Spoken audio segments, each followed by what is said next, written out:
Fani Setiawati. Saya dari jurusan Pendidikan Guru Madrasah Ibtidaiyah UIN Syarif Hidayatullah Jakarta. Di sini saya akan membuat video tentang rangkuman mata kuliah Bahasa dan Sastra Indonesia yang diampu oleh Bapak Didin Ridwanuddin MPD. Materi yang pertama yaitu tentang bunyi bahasa. Bahasa artinya sistem lambang bunyi yang berfungsi untuk alat komunikasi sesama manusia dan alat untuk berpikir. Materi yang kedua yaitu nomina atau kata benda. Kata benda terbagi menjadi dua, yaitu kata benda konkret dan kata benda abstrak. Kata benda konkret yaitu kata benda yang dapat dilihat oleh panca indera. Contohnya seperti pulpen, buku, dan lain sebagainya. Sedangkan kata benda abstrak yaitu kata benda yang tidak dapat dilihat oleh panca indera. Contohnya seperti ide. Yang ketiga yaitu tentang identifikasi diri. Di dalamnya terdapat nama diri, yaitu contohnya seperti saya, Fani Yulis Setiawati. Dan yang kedua yaitu ada nama keluarga. Contohnya seperti ayah, ibu, kakek, nenek, paman, bibi, adik, kakak, dan lain sebagainya. Dan yang ketiga yaitu ada nama teman sejawat dengan status sosialnya. Contohnya seperti Raden dan Sultan. Dan yang keempat yaitu nama teman sejawat dengan pangkat akademiknya. Contohnya seperti dosen mengampu mata kuliah Bahasa dan Sastra Indonesia yaitu Bapak Didin Ridwanuddin MPD.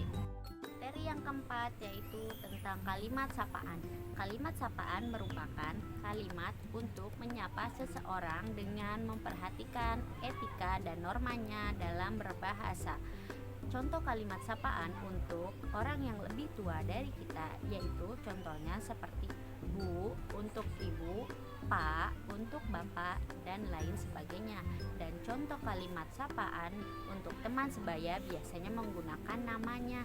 Contohnya seperti Hai Liza, Hai Alfi, Hai Rika, dan lain sebagainya. Materi yang kelima yaitu tentang prolog, dialog, dan epilog. Prolog yaitu berisi tentang pendahuluan, sedangkan dialog berisi tentang percakapan antara dua orang atau lebih. Sedangkan epilog yaitu berisi tentang penutup atau akhir dari sebuah cerita. Kemudian materi yang keenam yaitu tentang jenis-jenis membaca dan membaca petunjuk. Jenis-jenis membaca terbagi menjadi dua, yaitu membaca nyaring dan membaca senyap. Dan membaca petunjuk merupakan kalimat perintah untuk melakukan sesuatu. Materi yang ketujuh yaitu tentang tata cara membaca puisi dan prosa.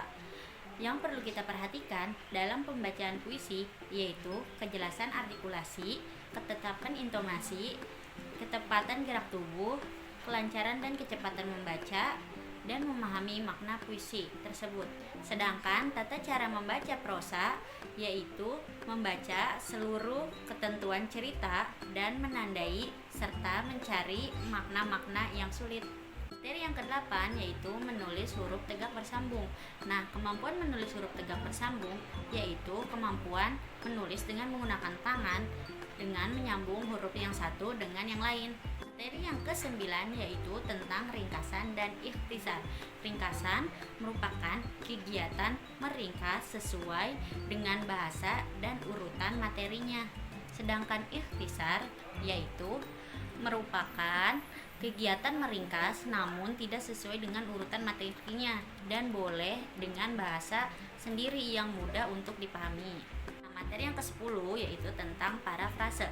Parafrase merupakan pengungkapan kembali suatu konsep dengan cara dan bahasa yang sama tanpa mengubah maknanya. Nah, teknik membuat parafrase terbagi menjadi dua, yaitu dengan lisan dan tulisan.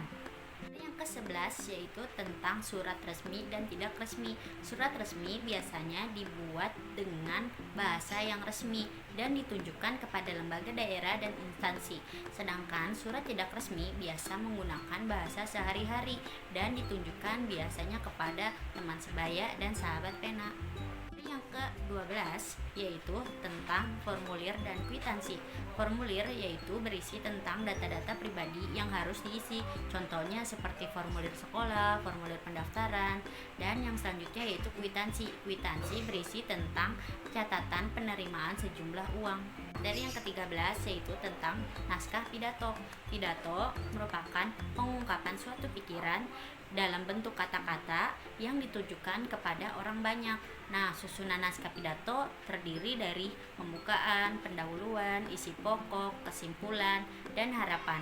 Metode pembacaan pidato yaitu dengan cara menghafal atau menggunakan naskah ataupun tanpa naskah. Makasih atas perhatiannya, kurang lebihnya mohon maaf. Wassalamualaikum warahmatullahi wabarakatuh.